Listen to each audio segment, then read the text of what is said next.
Basahin natin ang unang Korinto, Kapitulo 7. Salita po ng Diyos ito. Ang sabi ng Biblia, natatali ka ba sa iyong asawa? Huwag mong pagsikapang ikay makakalag. Ikaw bagay kalag sa asawa o wala kang asawa? Huwag kang humanap ng asawa.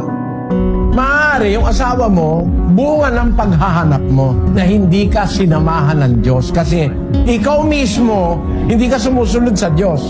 Kasi kung ikaw sa Diyos muna, talagang naglilingkod ka sa Diyos bago ka nag-asawa, makakatiyak ka yung magiging asawa mo bigay ng Diyos. Baka bagamundo ka rin, naghanap ka ng asawa, maaari ka makatagpo. Madaling mag-asawa May 1,000 piso ka lang, magpasikat ka lang makakapag-asawa ka di ba? Pero kan 10,000, 20,000, lalo na kung milyon ang pera ko. Kaya kang maa-apply na babae sa'yo. Maraming mga dyan Yun ang aking ikinalulungkot sa mga babae.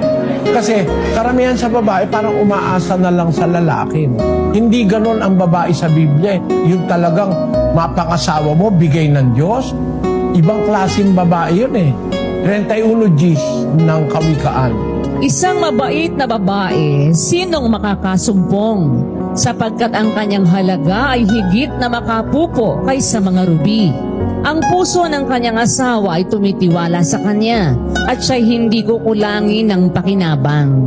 Kapakipakinabang pala itong asawang galing sa Diyos Mabait na asawa, sino makakasumpong? Hindi mo masusumpungan yung bigay ng Diyos yun.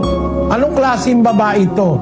Basahin natin ang 14. Siya'y parang mga sasakyang dagat na kalakal.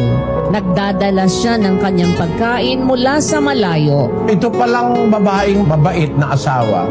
Para itong barko di komersyo. Alam niyo ba yung barko di komersyo? Dadaong sa pier. Bababa yung kanyang